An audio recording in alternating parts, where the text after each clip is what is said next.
নমস্কার বন্ধুরা, শুভলয় রান্নাঘরে আপনাদের স্বাগত।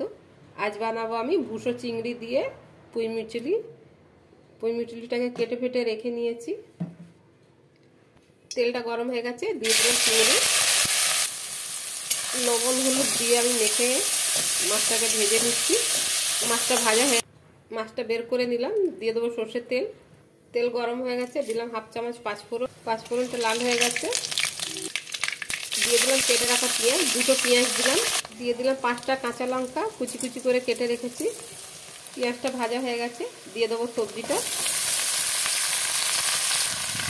ভালো করে নাড়াচাড়া করে নেব। মিচুলির মধ্যে আছে সিম, বেগুন, আলু, কুমড়ো, এগুলোই আছে। দেবো অল্প হলুদ, দিয়ে দেবো আদা রসুন বাটা 1 চামচ, দিয়ে দেবো মশলা হাফ চামচ জিরে গুঁড়ো, ধনে গুঁড়ো, হলুদ গুঁড়ো সব হাফ চামচ করে আছে। দেবো অল্প জল, মশলাগুলো কষিয়ে নেব। দিয়ে দেবো কেটে রাখা 3টে টমেটো, দেবো স্বাদ মতো লবণ। নাড়াচাড়া করে ঢাকনা লাগিয়ে সেদ্ধ হতে দেবো। জল আমি একটু পরে দেব, লবণ দিয়েছি, জল ছাড়বে, আন্দাজ বুঝে আমাকে জল দিতে হবে। জলটা দিতে লাগেনি, সবজিটা সেদ্ধ হয়ে গেছে। দিয়ে দেবো চিংড়ি মাছটা, নাড়াচাড়া করে আমি নামিয়ে নেব।